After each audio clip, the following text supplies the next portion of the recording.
దీనికన్నా ముందు వచ్చిన vehicle okay. Please continue the visuals. Visual continue చేయండి. ఘటన ప్రదేశంలోకి అడుగు పెడితే కనుక అటువంటి పరిస్థితులే పూర్తిగా అయితే మాత్రం తునకలైపోయింది. అక్కడికి పాకిస్తాన్ ఇన్ఫ్యాక్ట్ పాకిస్తాన్ అయితే మాత్రం రియాక్ట్ అయింది ఇదే ఘటన మీద. కానీ ఒకటే చెబుతోంది, బలూచ్ లిబరేషన్ ఆర్మీ చెబుతున్న మాటలు అవాస్తవం. 90 మంది కాదు, కేవలం 5 మాత్రమే మృతి చెందారు, 12 మందికి తీవ్ర గాయాలయ్యాయి అంటూ కూడా పాకిస్తాన్ చెప్పుకొస్తోంది. కానీ పాకిస్తాన్ అన్నీ కట్టుకథలే అంటోంది బలూచ్ లిబరేషన్ ఆర్మీ. ఎందుకంటే ఎప్పుడు వాస్తవాలు చెప్పింది లేదు, వాస్తవాలు చెప్పటం లేదు అంటూ కూడా చెబుతోంది. ఒకటే చెబుతోంది ఇక్కడ ఈ ఘటనకు సంబంధించి బలూచ్ లిబరేషన్ ఆర్మీలో 2 టీమ్స్ సరైన టీమ్స్ అంటూ కూడా బలూచిస్తాన్ లిబరేషన్ ఆర్మీ చెప్పుకుంటూ ఉంటాయి.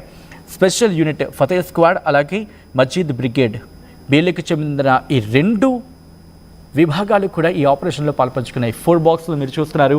ఆ ఘటనకు సంబంధించి జరిగిన ఆ విజువల్ 2 బాక్సులు మీరు చూడొచ్చు. అక్కడికి బీఎల్ఏకి సంబంధించి పేరులు సంభవించిన తర్వాత ఆ వాహనం పరిస్థితి, ఆ తర్వాత 3వ బాక్స్లో చూస్తున్నారు పూర్తిగా ముక్కలు అయిపోయింది. ఆ ఘటనలో ఆ బస్సులో ఉన్నవాళ్ళు తీవ్రంగా గాయపడ్డారు. కొంతమంది అయితే ఘటనా ప్రదేశంలోని ప్రాణాలు విడిచేశారు. మీరు చూడొచ్చు స్టీరింగ్, డ్రైవర్ పట్టుకునే స్టీరింగ్. ఐ రిక్వెస్ట్ ఆ 3rd విజువల్ని ఫుల్ ఫ్రేమ్కి వెళ్ళే ప్రయత్నం చేద్దాం. ఈ 3rd విజువల్ని, ఎందుకంటే మీరు చూడండి బస్సు ఎక్కడా కూడా టైర్ ఎక్కడ కనిపించట్లేదు. ఆ వెహికల్ స్టీరింగ్ సాధారణంగా ఒక్కసారి పాజ్ చేసే ప్రయత్నం చేయండి. ఇక్కడ ఎదుగు మీరు చూస్తే కనుక ఆ స్టీరింగ్ భాగం అది ఎక్కడైనా అనిపిస్తుందో. సాధారణంగా మనం ఆ ఫ్రంట్ పార్ట్ చూస్తూ ఉంటాం. సాధారణంగా బస్సులకి ఎంత స్ట్రాంగ్గా ఉంటూ ఉంటాయి. దట్టు ఆర్మీ వెహికల్కి సంబంధించిన వెహికల్ అంటే మరింత స్ట్రాంగ్గా ఉంటుంది. ఏ దేశందైనా కావచ్చు, పాకిస్తాన్దైనా కావచ్చు. కానీ ఒక్కసారి మీరు చూస్తే కనుక ఆ భాగం కూడా పూర్తిగా తునకలైపోయింది, ముక్కలు అయిపోయింది. కేవలం బహుశా ఇంకా ఇనప సామాలకు వేయడమేమో అంటే సాధారణంగా తుక్కు అంటూ ఉంటాం కదా, బహుశా తుక్కుకు పంపించడం తప్ప ఇంకా దేనికి పనికిరాదేమో అనేలా ఆ వాహనం తయారైందంటే ఆ పేరుడు తీవ్రతను అర్థం చేసుకోవచ్చు. 2టిని టార్గెట్ చేస్తుంది ఇక్కడ బలూచ్ లిబరేషన్ ఆర్మీ. ఆ ఘటనకు సంబంధించిన విజువల్స్ ఇవి. బలూచిస్తాన్ను పాకిస్తాన్ వదులుకుంటేనే బెటర్ అనుకుంటున్నారా? ఎందుకంటే గత కొన్ని రోజులుగా, మరి ముఖ్యంగా గత 4-5 నెలలుగా అందున జనవరి నుంచి తమ దాడిని మరింత తీవ్రతరం చేస్తోంది బలూచిస్తాన్.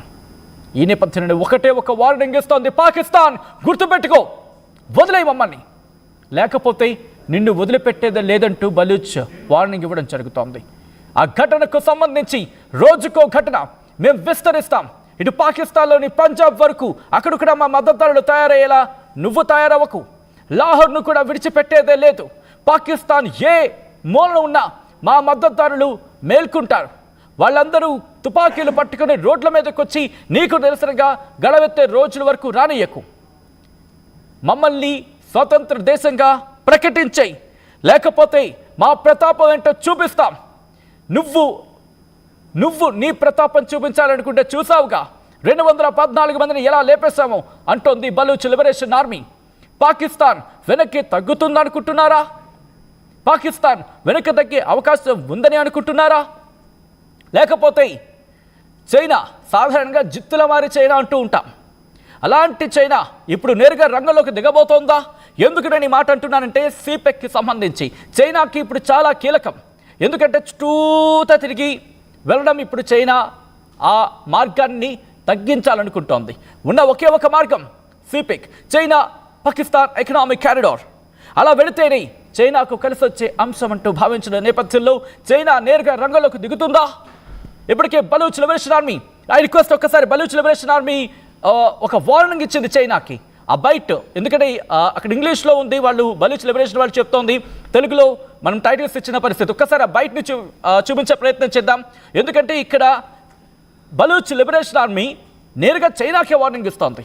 అది కూడా అలా ఇలా కాదు, షీ జిన్పింగ్ గుర్తుపెట్టుకో, మోటామొల్లి సర్దుకొని మొత్తం ఇక్కడి నుంచి ఖాళీ చేయండి, మొత్తం మీ ప్యాక్ చేసుకొని ఇక్కడి నుంచి వెళ్ళిపోండి, ఎక్కడ మీరు ఉండద్దు, బలూచ్లో మీ ఆనవాళ్ళు ఎక్కడ మాకు కనిపించకూడదు, వెళ్ళిపోండి అంటూ ఇటు చైనాకే వార్నింగ్ ఇస్తోంది Baloch liberation army.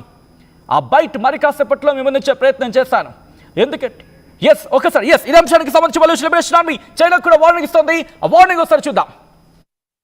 A simple and clear message to China and Pakistan to withdraw immediately from Balochistan. This warning to China and Pakistan was also given by our leader, General Aslam Baloch, but China failed to pay heed. We once again make it clear that Gwadar and the rest of Balochistan belong to Baloch. It's our duty to protect our land and sea. Our operation Zir Pahazak. This is a continuous operation that has been initiated to safeguard the Baloch Sea from China, Pakistan and other foreign powers.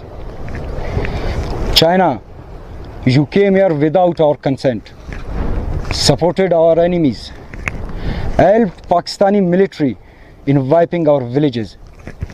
But now it's our turn.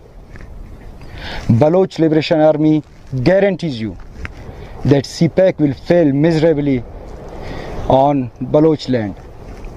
Majid Brigade comprises of a large number of volunteers who are ready to sacrifice themselves to protect our land. A special unit in Majid Brigade has been formed particularly to attack Chinese officials and its installations in Balochistan. President Xi Jinping, you still have time to quit Balochistan, or you will witness a retaliation from Baloch sons and daughters that you will never forget. General బాబ్బా ఏవైనా డైలాగులు అవి. ఒకటే చెబుతోంది Baloch liberation army. నేరుగా చైనాకి warning ఇస్తోంది. ఏమంటోంది? China Pakistan ఎంత మర్యాదగా పొమ్మని చెప్తోందో బలూచ్ లిబరేషన్ ఆర్మీ ఒకటే చెబుతోంది, చైనా పాకిస్తాన్ బలూచిస్తాన్ నుంచి పొండి, వెళ్ళిపోండి అని కూడా చెప్పట్లా, పారిపోండి ఇక్కడి నుంచి అంటోంది. లేకపోతే ఏంటి? ఆల్రెడీ గతంలో చెప్పాం, చైనా పట్టించుకోలేదు. గ్వాదర్ మాదే, అలాగే దక్షిణ బలూచిస్తాన్ అంతా మాదే. వింటున్నావా? గ్వాదర్ మాదే, దక్షిణ బలూచిస్తాన్ అంతా మాదే. మరి ముఖ్యంగా సిపెక్ బలూచిస్తాన్లో ఫెయిల్ అయిందంటోంది బలూచ్ లిబరేషన్ ఆర్మీ. ఎందుకు బలూచ్ లిబరేషన్ ఆర్మీ ఇంత ఘాటు వ్యాఖ్యలు చేస్తుందంటే అక్కడ తమకు అన్యాయం జరుగుతోందని. రైట్, దాని గురించి ఇంకా మాట్లాడుకుందాం. ఇంకా ఏమందంటే కనుక కాస్త తెలుగులో మీకు చెప్పే ప్రయత్నం చేస్తున్నాను. ఇక్కడ బలూచిస్తాన్ ఒకటే చెబుతోంది, చైనా నువ్వు మా అనుమతి లేకుండా, మా సమ్మతి లేకుండా, మా పర్మిషన్ లేకుండా మా గడ్డ మీదకి అడుగు పెట్టావు. నేల మాదే, నింగి మాదే, నీరు మాదే. ఇక్కడ నీరు మాదే, నేల మాదే, నింగి కూడా మాదే. నువ్వు మమ్మల్ని అడగాలి, మా సమ్మతి తీసుకోవాలి. ఇక్కడ నేల మాది, నీరు మాది, నింగి కూడా మాదే అంటోంది బలూచ్ లిబరేషన్ ఆర్మీ. ఈ నేపథ్యంలోనే బలూచ్లో సిపెక్ ఫెయిల్ అయిందంటూ కూడా చెబుతోంది. ఇంకొక మాట చెప్పడం జరుగుతోంది బలూచ్ లిబరేషన్ ఆర్మీ. చైనా నిన్ను ఎదుర్కోవడానికి స్పెషల్ బ్రిగేడ్ సిద్ధమైంది, స్పెషల్ బ్రిగేడ్ సంసిద్ధంగా ఉంది. గుర్తుపెట్టుకో చైనా, నువ్వు కనుక నేరుగా రంగంలోకి దిగాలనుకుంటే నీ మీద దాడి చేయడానికి మా అన్నదమ్ములు అంటూ కూడా బలూచ్ లిబరేషన్ ఆర్మీ తన వారిని ఉద్దేశించి చెబుతోంది. మా అక్క చెల్లెళ్ళు అన్నదమ్ములు సిద్ధంగా ఉన్నారు, నీ మీద అటాక్కి స్పెషల్ బ్రిగేడ్ కూడా సిద్ధంగా ఉంది, బలైపోవడానికైనా ప్రాణాలు ఇచ్చేయడానికైనా సిద్ధం అంటూ కూడా ఇక్కడ చైనాకు సంబంధించి మరి ముఖ్యంగా షీ జిన్పింగ్ని ఉద్దేశిస్తూ టార్గెట్ చేస్తూ చెప్పడం ప్రస్తుతం ఇక్కడ ఈ అంశానికి బలం చేకూర్చేలా మారింది. ఒకటే చెబుతోంది, గుర్తుపెట్టుకో చైనా, వింటున్నావా? రెండు చెవులు రెక్కించి విను.